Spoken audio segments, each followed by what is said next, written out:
Soft राहतो तो आहे ना ह्या पाण्याने. त्यात साखर पण आहे, मीठ पण आहे, लिंबू पण आहे आणि मिरच्या पण आहेत. मिरच्यांची पण चव लागते. तयार झालाय ढोकळा आमचा. तर वाट बघतायत कधी होतोय. आज आम्ही बनवतोय बेसन पिठाचा ढोकळा. मुलांना सुट्टी आहे ना, म्हणून आज तो बेत केलाय बेसन पिठाच्या ढोकळ्याचा. 1 किलो बेसनचं पीठ घेतलंय. त्याच्यामध्ये मीठ टाकणार, हळद टाकणार, तेल टाकणार आणि इनोची 2 पॅकेट आणि थोडी साखर आणि लिंबाचा रस पिळून टाकणार. आता आम्ही पीठ तयार करून घेतोय आणि तिकडे पाणी उकळत ठेवलंय. पीठ पातळ भिजून घ्यायचं. सगळ्या गुठळ्या पूर्ण मोडून काढायच्या आहे ना. काढायच्या हो. जास्त पातळ नाही, नाहीतर जाळीतून पीठ खाली पडेल. पिठाच्या चांगल्या गुठल्या मोडून असं एवढं जाड पीठ आपल्याला तयार करून घ्यायचंय. आणि आता त्याच्यामध्ये आपण मीठ टाकणार आहोत.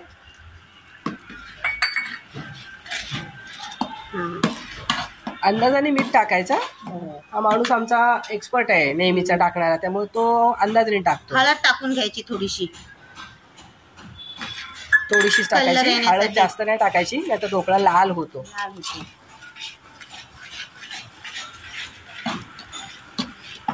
चांगला फेटून घ्यायचा हलवून एकदम. आता थोडीशी साखर टाकायची चवीसाठी. गोड लागतंय ना.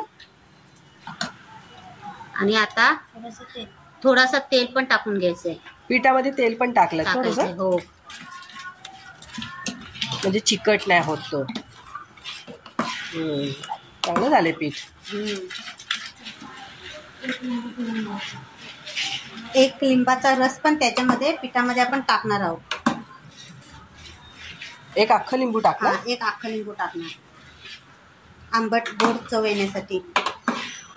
आणि ह्या मिरच्या वगैरे सगळ्या त्या काय नंतर टाकणार काय? नंतर फोडणीसाठी त्या. आता इनोची 2 पॅकेट टाकणार त्याच्यामध्ये.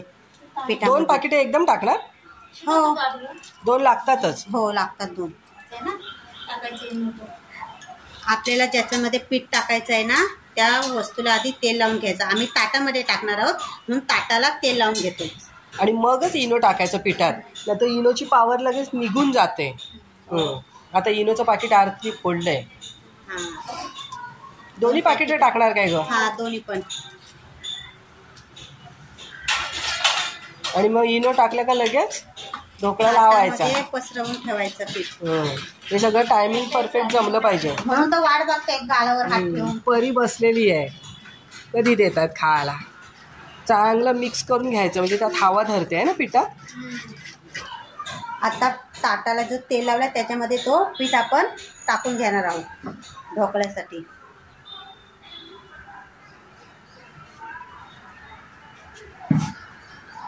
थोडीशी वर जागा शिल्लक ठेवले, तो फुलून वर येईल ना म्हणून. इनो टाकलाय ना.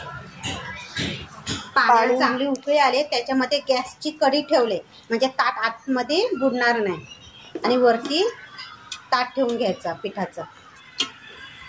सावकाश ताट व्यवस्थित ठेवायचं आणि नंतर त्याच्यावर झाकण ठेवून घ्यायचं. 25 ते 30 मिनिटं ढोकळा शिजायला लागतात. मीडियम गॅसवरती ढोकळा आपण शिजून घेणार आहोत. ढोकळा आमचा शिजून तयार झालाय. सुरीने दाबून चेक करायचा. जर सुरीला काय लागलं नाही तर समजायचं की परफेक्ट शिजलाय. आमचा एकदम परफेक्ट शिजून तयार झालाय. ढोकळा चांगला शिजून तयार आहे. आता त्याला आपण फोडणी देणार आहोत. त्याच्यासाठी चांगलं तेल तापलंय, त्याच्यामध्ये आपण मोहरी टाकणार, मिरच्या टाकणार, 2 तुकडे केले मिरच्यांचे.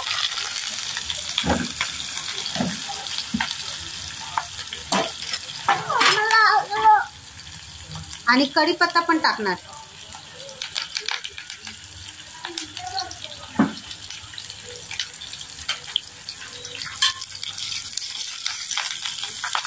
दोन ताटं झाले ढोकळ्याची. हा, फोडणीमध्ये थोडंसं पाणी टाकून घ्यायचं.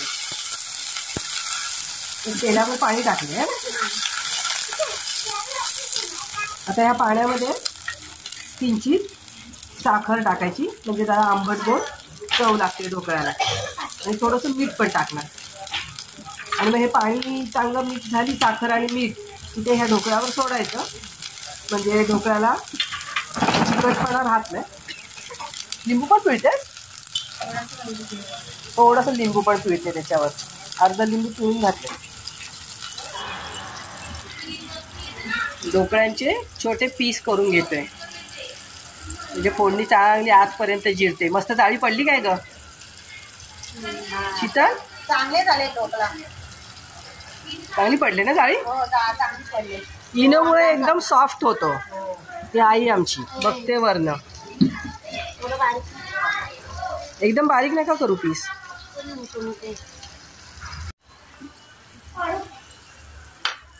असा मस्त ढोकळा तयार झालाय आमचा. एवढी जाळी छान पडली त्याला ना. 2 ताटं तयार आहेत. आता फोडणीमध्ये कोथिंबीर पण टाकून घेते. असं पळीनी सोडायचं. सॉफ्ट राहतो तो आहे ना ह्या पाण्याने. त्यात साखर पण आहे, मीठ पण आहे, लिंबू पण आहे आणि मिरच्या पण आहेत.